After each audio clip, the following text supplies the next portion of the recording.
Good morning aspirants. मैं मुरली मीणा आप सभी का अपने यूट्यूब चैनल यूनिक एस्पिरेंट्स में हार्दिक स्वागत करता हूं।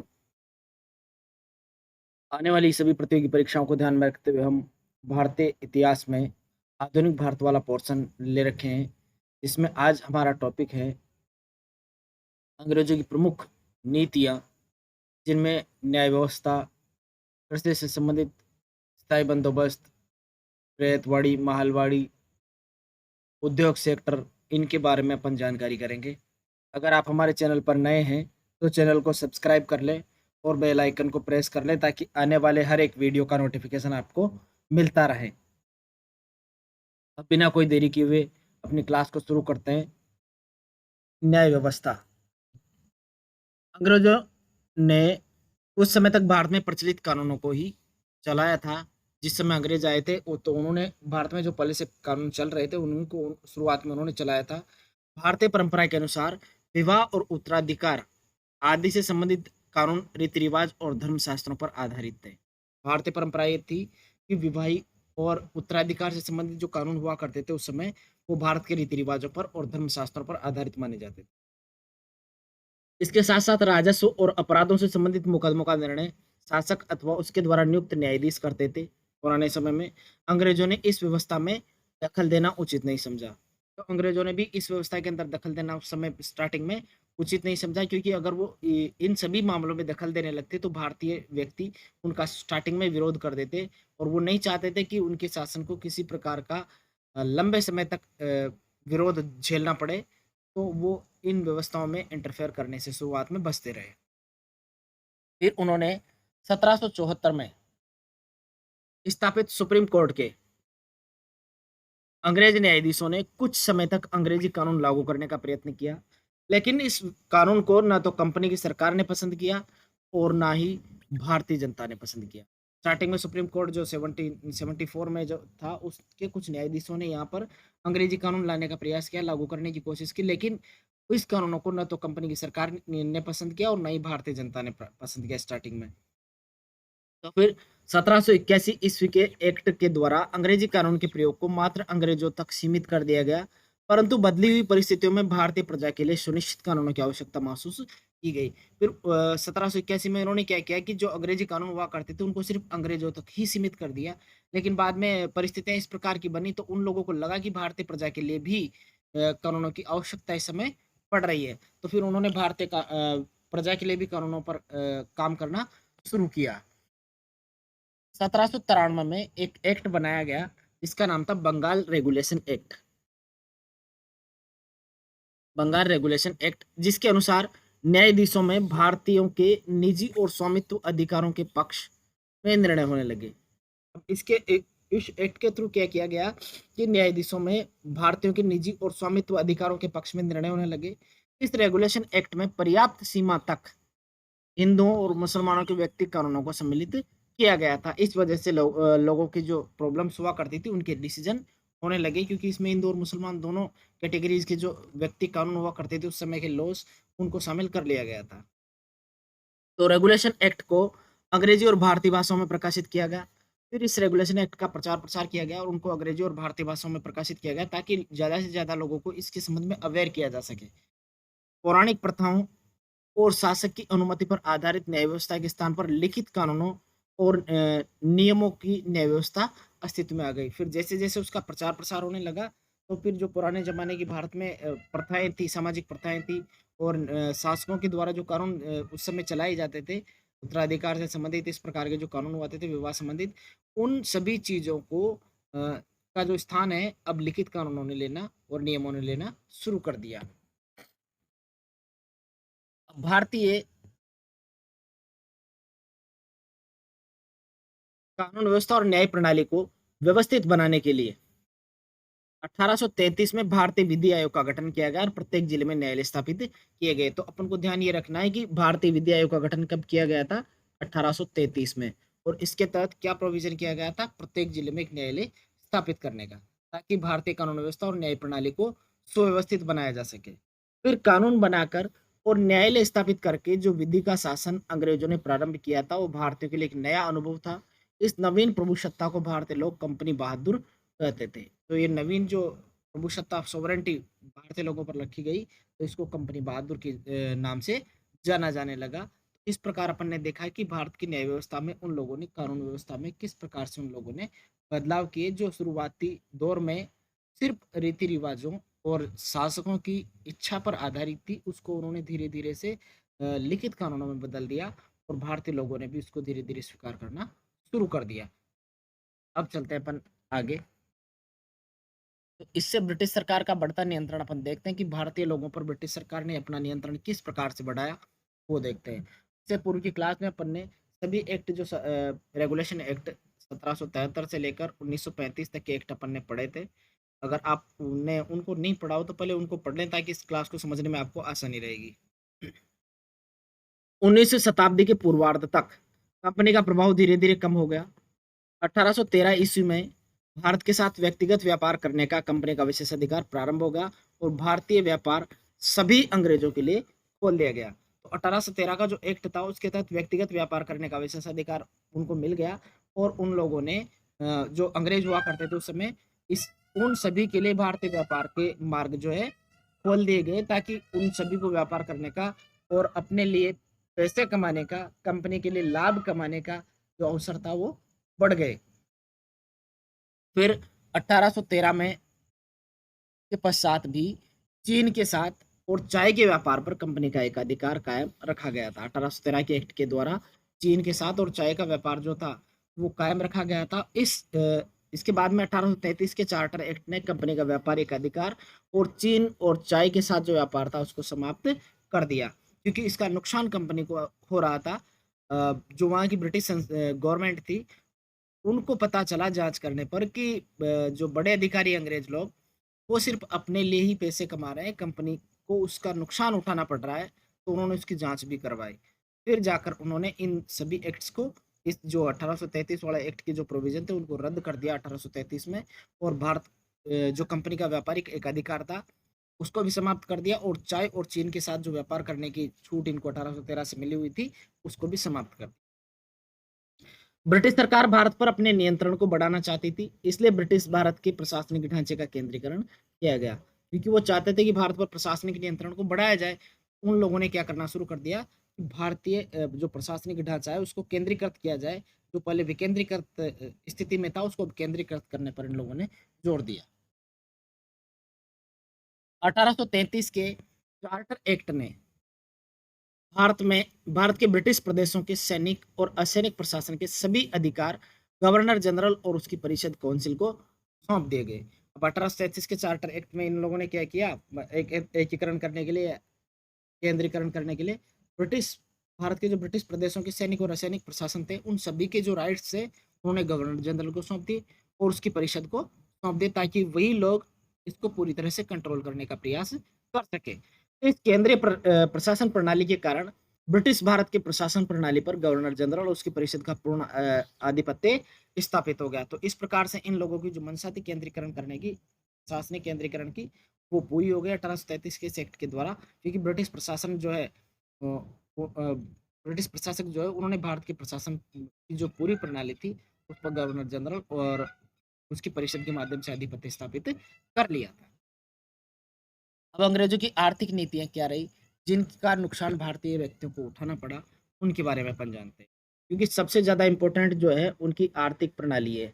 वो स्टार्टिंग में जिस मकसद के ले आए थे वो था सिर्फ उनका व्यापारिक उद्देश्य, और उसके बाद में धीरे धीरे उन्होंने किस प्रकार से अपनी जड़ें जमाई और उन्होंने किस प्रकार के कानून इम्प्लीमेंट किए, जिससे उनका जो राजस्व वगैरह है वो लगातार बढ़ता गया और उनकी जो नींव है वो मजबूत होती गई। अंग्रेजों ने जिन आर्थिक नीतियों को अपनाया उनके कारण भू राजस्व प्रणाली, कृषि, व्यापार और उद्योग क्षेत्र में अनेक परिवर्तन हुए। उन्होंने जो आर्थिक नीतियां अपनाई थी भू राजस्व प्रणाली के क्षेत्र में, कृषि के क्षेत्र में, व्यापार और उद्योग के क्षेत्र में, उनके क्या क्या बदलाव हुए उनकी वजह से, उनको अब देखते हैं। ग्रामीण अर्थव्यवस्था पर इन आर्थिक प्रणालियों का क्या असर हुआ उस समय, ये भी देख लेते हैं। भारत के लगभग आत्मनिर्भर थे उस समय, यानी कि अपना गुजारा खुद चला लेते थे। वे खाने पीने की चीजें स्वयं पैदा करते थे और अपने औजार बर्तन आदि भी स्वयं बनाते थे, यानी कि वो सेल्फ डिपेंडेंट थे। उनको किसी अन्य व्यक्ति पर निर्भर होने की कोई आवश्यकता नहीं थी। गांव में होने वाले विवादों का निपटारा पंचायतें और जाति पंचायतें करती थी। यानी कि उनको कोर्ट जाने की भी ज़रूरत नहीं पड़ती थी। जो भी उनके बीच में लड़ाई झगड़े और सामान्य विवाद हुआ करते थे, उनका सॉल्यूशन भी गाँव की जो पंचायतें थी या जाति पंचायतें हुआ करती थी, वो कर देती थी। बाहर की कुछ ही वस्तुओं को गाँव के लोगों की आवश्यकता पड़ती थी, जैसे नमक, अच्छी गुणवत्ता का कपड़ा, धातुओं और औजार तथा श्रीमंतों के लिए सोना और चांदी। इन चीज़ों की बहुत कम मात्रा में उन लोगों को ज़रूरत पड़ती थी और इन चीज़ों को ये बाहर से ले लिया करते थे। यानी कि मैक्सिमम चीज़ों का तो ये खुद अपने हिसाब से काम चलाते थे, अपने आप पास से ही लेते थे और जो चीज़ों की ज़रूरत इनको हुआ करती थी, उनको ये बाहर से ले लेते थे। अब किसान परिवार क्या करते थे? किसान परिवार कृषि करते थे और उनकी उपज का एक हिस्सा राजस्व के रूप में शासक को देते थे उस समय। जो खेती करते थे उसका एक हिस्सा वो राजस्व के रूप में शासक होता था उसको दे देते थे और भूमि के मामलों में उनके कुछ विशेष अधिकार थे, उन्हें भूमि से बेदखल नहीं किया जा सकता था। किसानों को इतना अधिकार मिला हुआ था कि भूमि के संबंध में कि उनको कृषि से बेदखल नहीं किया जाता था। राज्य सामान्यतः गाँव के प्रधान के द्वारा राजस्व की वसूली करता था। उस समय जो शासक हुआ करता था, वो गाँव से राजस्व की वसूली वहाँ के प्रधान के माध्यम से करता था और प्रधान गाँव के किसानों से जाकर राजस्व वसूल करता था और उसको सीधा शासक तक पहुँचा देता था, जिसको अपन एक तरीके से सामंत वाला दर्जा दे सकते हैं। प्रधान सामंत इस तरीके से अपन उनको मान सकते हैं कि यही व्यक्ति उस समय इस कार्य को करते थे। अंग्रेजों ने अपना शासन स्थापित किया तथा अपने अधिकारों और भारतीय एजेंटों के नियंत्रण में पुरानी व्यवस्था को जारी रखा।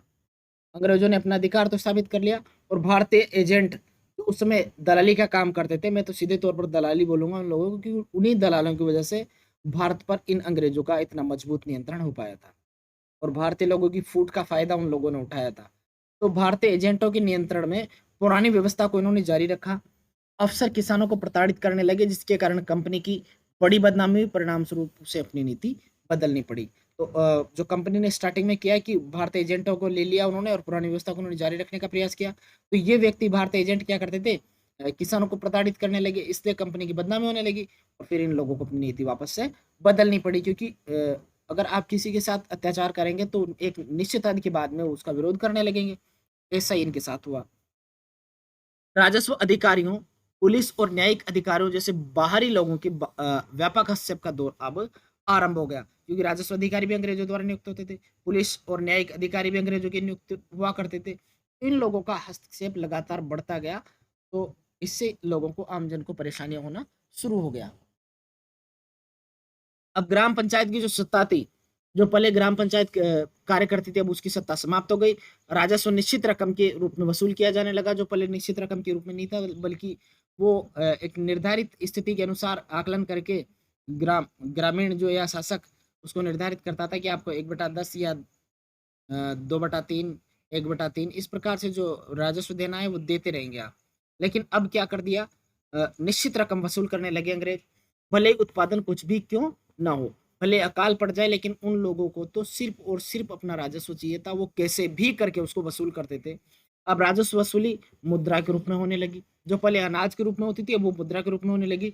इसलिए किसान ऐसी फसलें उगाने के लिए विवश हुए जिन्हें बाजार में बेचा जा सके। स्टार्टिंग में तो किसान क्या करते थे, सिर्फ खाद्यान्न फसलों को उगाते थे, क्योंकि उनको राजस्व के रूप में सिर्फ अनाज देना होता था, तो अपनी उपज का अनाज निर्धारित मात्रा में शासक को दे दिया करते थे।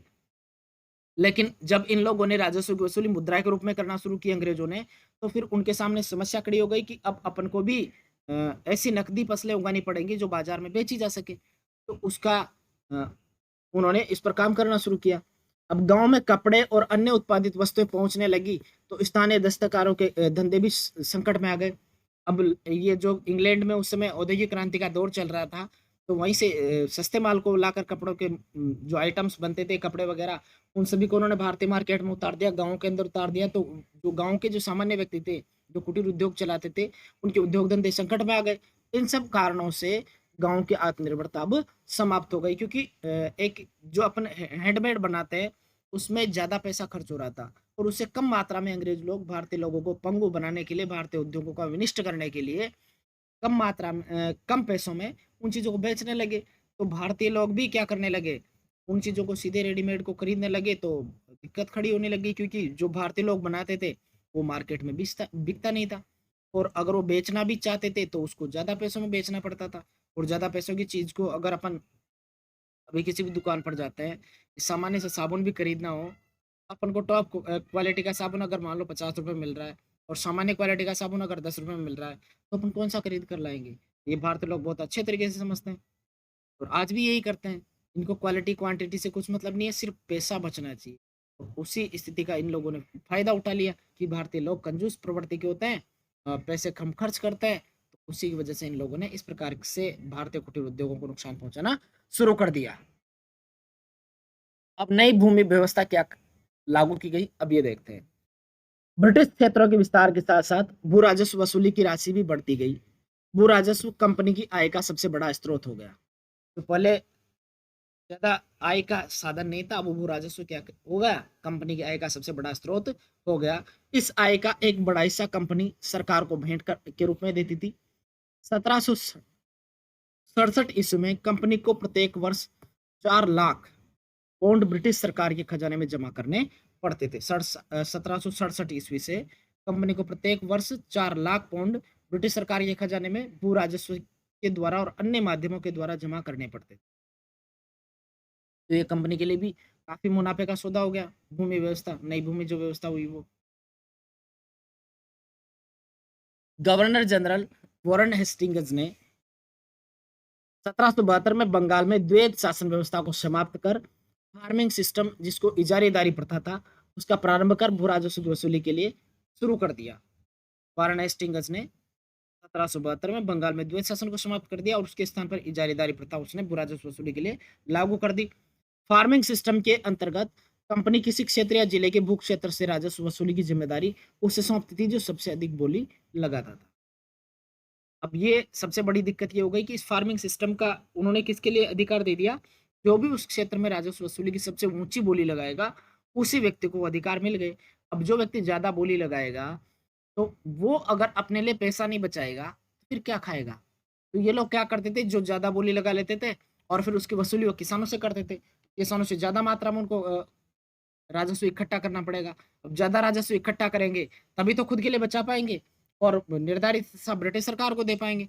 उन लोगों ने भी भारतीय भारतीय होते भी भारतीय लोगों का शोषण करना उन्होंने शुरू कर दिया। कंपनी राजस्व का एक भाग भारत से इंग्लैंड और अन्य देशों को निर्यात करती थी। राजस्व का एक भाग भारत से इंग्लैंड जाता था और अन्य देशों को भी वो निर्यात करते थे। वॉरेन हेस्टिंग्स के समय कंपनी ने बंगाल और बिहार में राजस्व वसूली के अधिकार की नीलामी प्रक्रिया प्रारंभ कर दी। बंगाल और बिहार के अंदर नीलामी के थ्रू इन्होंने ये कार्य शुरू कर दिया राजस्व वसूली का। ऐसा व्यक्ति जो सबसे ऊंची बोली लगाता था, उसे एक निश्चित क्षेत्र में राजस्व वसूल करने का अधिकार दे दिए गए। इसे जमींदारी व्यवस्था कहा गया। और इस जमींदारी व्यवस्था का सबसे ज्यादा नुकसान किसको हुआ? एक सामान्य किसान को। जो किसान पहले से ही प्रताड़ित था इनकी बुरी और गलत गंदी नीतियों की वजह से, अब वो एक निर्धारित मात्रा में से अधिक राजस्व देने के लिए विवश होने लगा। अब मुख्य रूप से इन्होंने जो कृषि क्षेत्र में जो नीतियां अपनाई, उनको देखते हैं। पहली प्रणाली थी इनकी स्थायी बंदोबस्त। नीलामी की व्यवस्था में कंपनी की आय में सुस्थिरता नहीं आई, इसलिए कंपनी ने बंगाल और बिहार में भू राजस्व स्थायी रूप से निश्चित करने का निर्णय लिया और इन्होंने क्या प्रणाली लागू कर दी? स्थायी बंदोबस्त प्रणाली इन्होंने लागू कर दी। अब अंग्रेजों के समय कौन कौन सी कृषि प्रणालियां लागू थी उसको देखते हैं।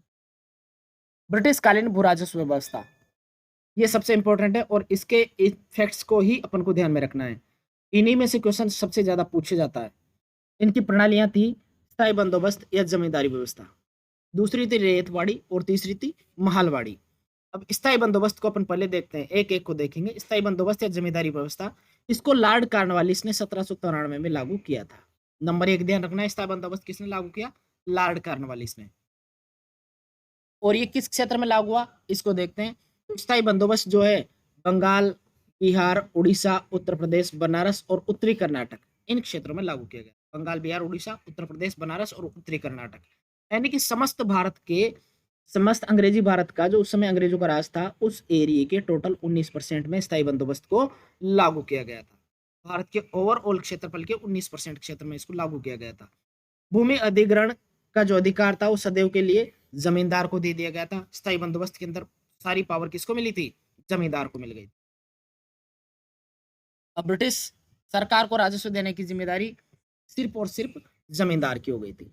ब्रिटिश सरकार जो अधिग्रहण का अधिकार जमींदार को मिला, तो राजस्व देने की, ब्रिटिश सरकार को राजस्व देने की जिम्मेदारी भी उन्होंने सिर्फ और सिर्फ जमींदार को दे दी। इस प्रकार अपन ने देखा कि स्थायी बंदोबस्त जो है वो किस एरिया में लागू रहा। स्थायी बंदोबस्त लॉर्ड कॉर्नवालिस ने 1793 में लागू किया। बंगाल, बिहार, उड़ीसा, उत्तर प्रदेश, बनारस और उत्तरी कर्नाटक में इसको लागू किया गया। समस्त भारत के 19% एरिया में इसको लागू किया गया। भूमि अधिग्रहण की पावर जमींदार को दे दी और ब्रिटिश सरकार जो राजस्व देने की जिम्मेदारी, ब्रिटिश सरकार को राजस्व देने की जिम्मेदारी भी सिर्फ और सिर्फ जमींदार की हो गई। अब है रेतवाड़ी व्यवस्था। रेतवाड़ी व्यवस्था थॉमस मुनरो ने 1820 में लागू की थी। ये डेट भी अपन को डाटा वाइज ध्यान रखना है, किस अंग्रेज गवर्नर के समय ऐसा हुआ था या किस अंग्रेज ने इसको संरक्षण दिया था। तो रेतवाड़ी व्यवस्था थॉमस मुनरो ने 1820 में लागू की थी। ये बंबई, मद्रास और असम में लागू हुई थी। रेतवाड़ी व्यवस्था बंबई, मद्रास और असम में लागू करी थॉमस मुनरो ने और ये समस्त अंग्रेजी भूमि के 51% क्षेत्र में लागू हुई थी। सबसे ज्यादा एरिया में रेतवाड़ी व्यवस्था ही लागू हुई थी, ये अपन को ध्यान रखना है, 51% क्षेत्र में। अब इस रेत का मतलब क्या होता है? रेत का सामान्य मतलब होता है किसान। तो इसमें समस्त पावर किसको दे दी गई? भूमि का मालिक किसान को मान लेगा। जहां पर पहले ये पावर सिर्फ जमींदार को मिलती थी स्थायी बंदोबस्त में, अभी किसको मिल गई? किसान को मिल गई इस एरिया के अंदर, बंबई, मद्रास और असम के अंदर। अब ब्रिटिश सरकार को राजस्व देने की जिम्मेदारी भी किसान की हो गई, क्योंकि जब भूमि का मालिक ही किसान हो गया तो राजस्व देने का अधिकार भी सिर्फ और सिर्फ किसान का रह गया और जिम्मेदारी उसकी बन गई है।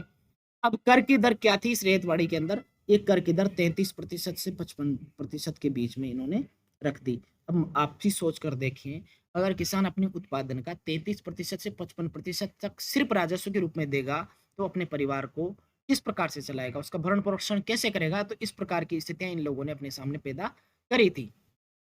तीसरी व्यवस्था है अपनी महलवाड़ी व्यवस्था। ये विलियम बेंटिक के समय 1833 में लागू हुई थी। William Bentinck 1833। अब अपन को ध्यान रखना है, स्थायी बंदोबस्त Lord Cornwallis 1793, ryotwari Thomas Munro 1820 और मालवाड़ी विलियम बेंटिक 1833। तीनों के ध्यान रखने हैं। अब ये जो मालवाड़ी व्यवस्था है ये उत्तर प्रदेश, मध्य प्रांत और पंजाब में लागू की गई थी। उत्तर प्रदेश, मध्य प्रांत और पंजाब, इन तीनों जगहों पर लागू की गई थी मालवाड़ी व्यवस्था। अब इसमें समस्त भूमि का 19% एरिया शामिल किया गया था, ये अपन को ध्यान रखना है। अब हो गया ना पूरा 100%, 19% और 51%, 70% हो गया और 30% में बची हुई में इन्होंने मालवाड़ी लागू कर दी। अब महाल का मतलब होता है गांव, तो भूमि पर गांव का अधिकार इसके द्वारा हो गया। अब अपन देखते हैं कि स्थायी बंदोबस्त में तो किसको अधिकार मिला था? जमींदार को। रेतवाड़ी में अधिकार मिला था किसान को और मालवाड़ी में मिल गया गांव को। अगर प्रतिशत की बात करें तो स्थायी बंदोबस्त 19% क्षेत्रफल पर था, रेतवाड़ी 51% पर था और मालवाड़ी 30% पर हो गया। एरियो की बात करें तो बंगाल, बिहार, उड़ीसा, उत्तर प्रदेश, बनारस और उत्तरी कर्नाटक में स्थायी बंदोबस्त था। रेतवाड़ी जो थी वो मद्रास, बंबई और असम में थी और मालवाड़ी उत्तर प्रदेश, मध्य प्रांत और पंजाब में थी।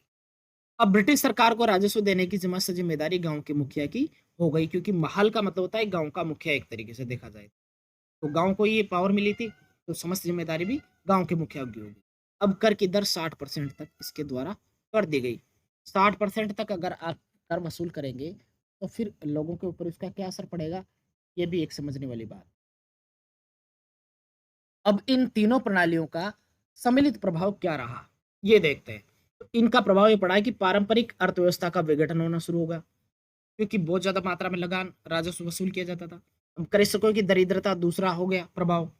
कृषि में ठहराव और अवनति होने लगी। ठहराव आ गया क्योंकि लोग अब इस प्रकार की फसलें पैदा करने लगे और निर्धारित मात्रा से ज्यादा उत्पादन करने के लिए कोशिश करने लगे। पुराने जमींदारी का उन्मूलन हो गया और नई जमींदारों का उदय हो गया, ये भी इसका प्रभाव था। और कृषि का वाणिज्यीकरण करना इन लोगों ने शुरू कर दिया, ये भी इसका मुख्य। 1793 में कार्नवालिस ने एक नई व्यवस्था लागू करी, वो तो शॉर्ट में था, अब डिटेल में अब देखते हैं। 1793 में कार्नवालिस ने एक नई व्यवस्था लागू करी जिसे स्थायी बंदोबस्त का नाम दिया गया। इस व्यवस्था के अंतर्गत जमींदार जागीर का मालिक बन गए। जमींदार को पावर मिल गई, वो जागीर का पूरा मालिक बन गए और प्रत्येक वर्ष एक निश्चित समय अवधि में राजस्व की एक निश्चित राशि सरकार को इनको देनी पड़ती थी। अब जमींदार का क्या कार्य था? प्रत्येक वर्ष एक निश्चित समय अवधि के अंदर राजस्व की एक निश्चित राशि ब्रिटिश सरकार को इनको देनी पड़ती थी। अब यह बंदोबस्त ब्रिटिश भारत के 19% क्षेत्र पर लागू हुआ और इस बंदोबस्त के अंतर्गत बंगाल, बिहार, उड़ीसा, संयुक्त प्रांत और उत्तरी कर्नाटक के एरिया को शामिल किया गया। बंगाल, बिहार, उड़ीसा, संयुक्त प्रांत और उत्तरी कर्नाटक ये स्थायी बंदोबस्त की रेंज में आते थे और 19% क्षेत्रफल पर इसको लागू किया गया था। जमींदार जो थे भूमि के मालिक नहीं होते थे, ना ही वे उसे बेच सकते थे। ये जो जमींदार जिनको राजस्व इकट्ठा करने की जिम्मेदारी दी गई थी, ये भूमि के मालिक नहीं थे और न ही वो उसको बेच सकते थे। वे किसानों को जमीन से बेदखल नहीं कर सकते थे, जमींदारों से उनकी भूमि छीनी जा सकती थी। वो किसानों को जमीन से बेदखल भी नहीं कर सकते थे, लेकिन अंग्रेजों के द्वारा इन जमींदारों से जो निर्धारित मात्रा में लगान नहीं दे पाता था, उनसे उनकी भूमि के अधिकार छीने जा सकते थे। ये अंग्रेजों को पावर मिलेगी। अब स्थायी बंदोबस्त से कंपनी को नियमित आय होने लगी। ये सबसे बड़ा फायदा होगा क्योंकि उसको निश्चित आय मिलने लगी। इस व्यवस्था ने जमींदारों में एक नए वर्ग को जन्म दिया जो अंग्रेजों के प्रति वफादार थे। उन्होंने एक जमींदारों का एक ऐसा वर्ग तैयार कर दिया जो अंग्रेजों के प्रति वफादार थे। 1790 में कार्नवालिस ने एक योजना बनाई जो जमींदारों को जमीन के मालिक के रूप में स्वीकृत कर निश्चित अवधि के लिए निश्चित लगान के रूप में बदले उन्हें भूमि दी जाए। अब इस प्रकार अपन ने देखा कि अंग्रेजों ने भारतीय शासन व्यवस्था के अंदर या भारतीय कृषि व्यवस्था इस प्रकार के जो प्रयोग थे वो स्थायी बंदोबस्त के माध्यम से किए, क्योंकि स्थायी बंदोबस्त की को लागू करने का उनका जो विजन था, जो लक्ष्य था, वो यही था कि अंग्रेज जो कंपनी है उसको निर्धारित मात्रा में राजस्व मिलता रहे और निर्धारित मात्रा में राजस्व वसूली के लिए लागू करने के लिए उन्होंने इस व्यवस्था को लगातार जारी रखा और उसका फायदा उन लोगों को मिलता रहा और इसी फायदे का उनको जरूरत थी उस समय। इस प्रकार 1790 में कार्नवालिस ने योजना बनाई थी कि जमींदारों को जमीन के मालिक के रूप में स्वीकृत कर निश्चित अवधि के लिए निश्चित लगान के बदले उन्हें भूमि दे दी जाए। कार्नवालिस ने योजना बना दी कि जमींदारों को जमीन के मालिक के रूप में स्वीकृत कर दिया जाए और निश्चित अवधि के लिए निश्चित लगान के बदले उन्हें भूमि दे दी जाए। इस उद्देश्य से उसने बंगाल में जमींदारों के साथ एक एग्रीमेंट किया, 10 वर्षीय अनुबंध के बाद 1793 में बंगाल और बिहार में इस व्यवस्था को चिरस्थायी व्यवस्था या स्थायी व्यवस्था का स्वरूप प्रदान कर दिया और इस नई व्यवस्था ने जमींदारों को भूमि का मालिक बना दिया। अब उन्होंने 10 साल के लिए एग्रीमेंट कर दिया और बंगाल बिहार में इस व्यवस्था को स्थायी रूप से लागू करने का इन्होंने प्रयोग पायलट प्रोजेक्ट के तौर पर इन्होंने शुरू कर दिया। भूमि पर उनका स्वामित्व पैतृक हो गया। जमींदारों का स्वामित्व अब क्या हो गया? पैतृक हो गया। अब किसान मात्र रैयत के रूप में जमींदारों पर आश्रित हो गए और किसानों की भूमि संबंधी अन्य पैतृक अधिकार समाप्त कर दिए गए। तो इस प्रकार से उन्होंने किसानों के पैतृक अधिकार जो थे उनको खत्म कर दिया। जमींदारों को यह आवश्यक बना दिया गया कि वह निश्चित अवधि के लिए निर्धारित किए गए लगान का 10/11 भाग इस साख कंपनी के कोष में जमा करवा दे और शेष 1/11 भाग लगान वसूली में होने वाले व्यय के लिए अपने पास रखें। यानी कि उन्होंने जो निर्धारित किया था लगान उसका 10/11 भाग ये तो कंपनी को कोष में जमा करवाना होता था और 1/11 भाग अपने पास वो खर्च के तौर पर रखते थे जो उसको वसूली के दौरान करना पड़ता था। जमींदारों के लिए निश्चित अवधि तक लगान जमा करना आवश्यक होता था, अन्यथा उनका स्वामित्व समाप्त कर उनकी जिम्मेदारी जो थी उसको नीलामी कर दी जाती थी।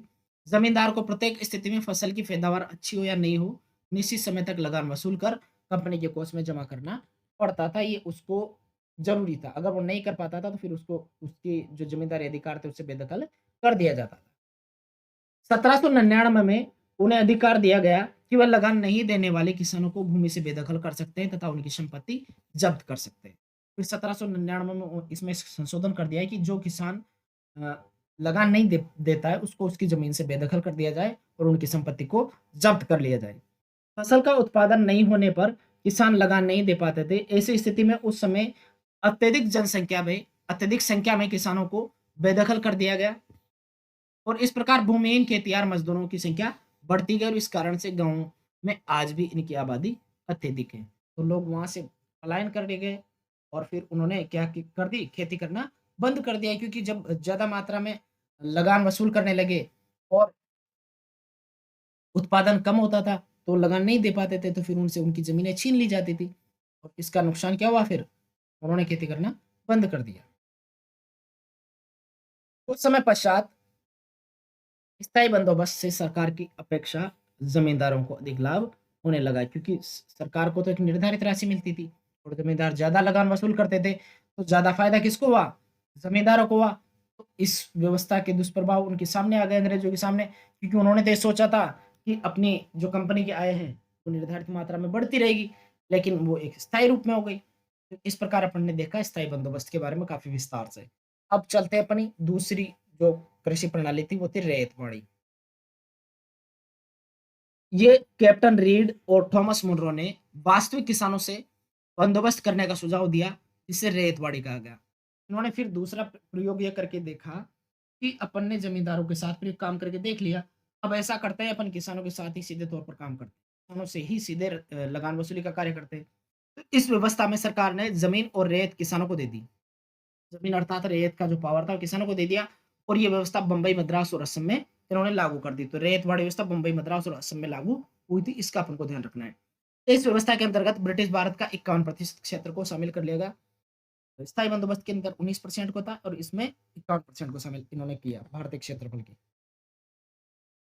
1792 में कैप्टन रीड के प्रयासों से रेतवाड़ी व्यवस्था को सर्वप्रथम तमिलनाडु के बारामहल जिले में लागू किया गया। तो ये अपन को ध्यान रखना है कि इस व्यवस्था को कहाँ से शुरू किया गया था? तमिलनाडु के बारामहल से 1792 में इसको लागू किया था। अब भूमि के उपजाऊपन और फसल की किस्म के आधार पर राजस्व 30 वर्ष तक की अवधि के लिए निश्चित कर दिया जाता था, और उसके अंतर्गत लगान दर 1/3 रखी गई। 30 साल की अवधि के लिए इसको निश्चित कर दिया गया था, फसल की किस्म के आधार पर और उपजाऊपन के आधार पर, भूमि की जो निर्धारित एरिया था उसकी। अब इसके अंतर्गत लगान की तरह इन्होंने कितनी कर दी? 1/3, यानी कि 33% लगभग। पैदावार की कुल कीमत का लगभग आधा हिस्सा सरकार को मिलता था, और इस व्यवस्था ने सरकार को सबसे बड़ा जागीरदार बना दिया। अब इस व्यवस्था ने सरकार को सबसे बड़ा जागीरदार बना दिया, क्योंकि इसका कुल कीमत, पैदावार की कुल कीमत का आधा हिस्सा सरकार को मिलने लग गया, तो सबसे बड़ा जागीरदार कौन बन गया? सरकार बन गई। तीसरी व्यवस्था थी महालवाड़ी व्यवस्था। महालवाड़ी व्यवस्था पश्चिमी उत्तर प्रदेश में गांव, बिरादरियों और महलों के साथ महालवाड़ी बंदोबस्त किया गया। महालवाड़ी व्यवस्था जमींदारी व्यवस्था का संशोधित रूप थी। जमींदारी व्यवस्था में तो ये पावर किसको मिलती थी? जमींदार को। महालवाड़ी व्यवस्था में गांव के मुखियाओं को ये जिम्मेदारी दी गई थी। भूमि पर गांव, बिरादरियों के सामूहिक स्वामित्व को भाईचारा कहा जाता था। गांव के समूह महाल कहलाते थे, इसलिए इसे महालवाड़ी व्यवस्था कहा गया। पंजाब और दिल्ली में यही भूमि व्यवस्था लागू की गई। पंजाब और दिल्ली के अंदर यही भूमि व्यवस्था लागू की गई थी। अब ये ब्रिटिश भारत के 30% क्षेत्र भूभाग पर लागू की गई थी। ब्रिटिश भारत के 30% भूभाग पर इसको लागू कर दिया गया। इसके अनुसार राजस्व की प्रति खेत के आधार पर निश्चित नहीं किया गया, बल्कि प्रत्येक महल यानी कि गांव या जागीर के अनुसार राजस्व को निर्धारित कर दिया गया था कि सारे गांव को मिलकर या संपूर्ण महल को मिलकर इतनी राजस्व जमा करनी है। ये उस समय की महलवाड़ी व्यवस्था की व्यवस्था थी। अब और कौन कौन सी कृषि पद्धतियां थी, इनके बारे में अपन देखते हैं। तीन कटिया प्रथा। बिहार के चंपारण जिले में किसानों को इस प्रथा के अंतर्गत अंग्रेज नील बागानों में अनुबंध के तहत अपनी भूमि के 3/20 भाग पर नील की खेती करनी पड़ती थी, यानी कि 1 बीघा में 20 बिस्वा होते हैं, और निर्धारित किया गया था कि 3 बिस्वा में तो इनको नील की खेती करनी ही पड़ेगी। इस प्रणाली को इन्होंने 3 कटिया नाम दिया था, और बिहार के चंपारण में ये लागू की गई थी। महात्मा गांधी का जो चंपारण आंदोलन है वो इसी 3 कटिया प्रणाली के विरोध में हुआ था, और उसमें आखिरकार गांधी जी को जीत मिली थी।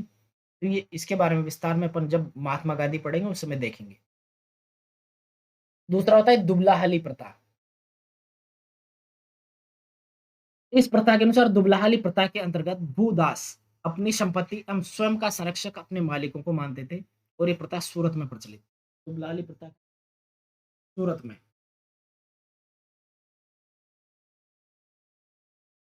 ददनी प्रथा।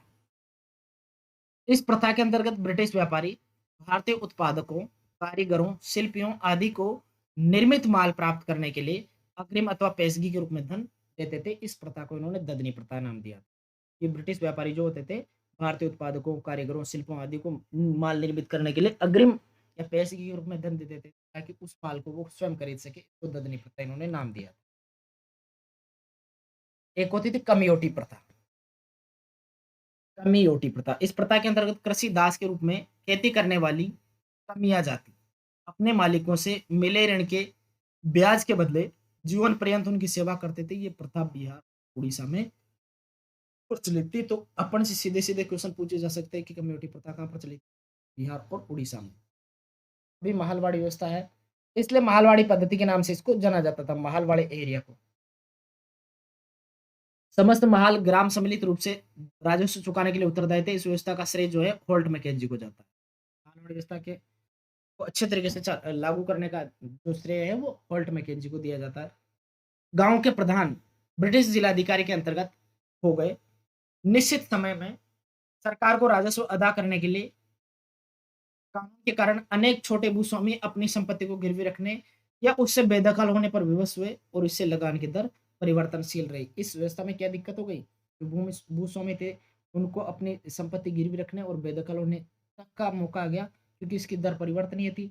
निश्चित इस कानून के अंदर जो उनको निश्चित समय में राजस्व अदा करना होता था। इस वजह से भूस्वामियों को भी थोड़ी समस्या का सामना करना पड़ा। इन नई भूमि व्यवस्थाओं ने भारतीय कृषि उत्पादन को बाजार के साथ जोड़कर उसे अप्रत्यक्ष रूप से प्रोत्साहित किया। परिणाम स्वरूप खाद्यान्न और नकदी फसलें तथा बागान की वस्तुएं आदि देशी और विदेशी बाजारों के लिए बिक्री की महत्वपूर्ण वस्तु। ब्रिटिश व्यापारी अफीम को बड़े पैमाने पर चोरी छिपे चीन ले जाने लगे। अब ब्रिटिश व्यापारी क्या करते थे? अफीम को बड़े पैमाने पर चोरी छिपे चीन ले जाने लगे। भारत में अफीम की पैदावार बढ़ाने के लिए किसानों को प्रोत्साहित किया गया और ये क्या करते थे? अंग्रेज फिर भारतीय लोगों को तो अफीम व्यापार के कृषि के लिए बढ़ावा देते थे और उस अफीम को ये लोग चोरी छिपे चीन को बेचने लगे। अब दिक्कत किसको होगी? अगर ये चीन को बेचेंगे तो समस्या किसको होगी? भारतीय किसानों को। इस प्रकार की समस्याएं भारतीय किसानों को होने लगी। दक्कन की काली मिट्टी में कपास की खेती को बहुत ज्यादा बढ़ावा मिला। अंग्रेजों को जूट, चाय और कहवा के निर्यात से अत्यधिक मुनाफा मिलने लगा। इस प्रकार अंग्रेजों को चाय, जूट और कहवा के व्यापार से बहुत ज़्यादा मुनाफा मिलने लग गया और ये व्यवस्था सामाजिक और आर्थिक रूप से असफल सिद्ध हो गई। तो मारवाड़ी व्यवस्था भी इस प्रकार से असफल सिद्ध हुई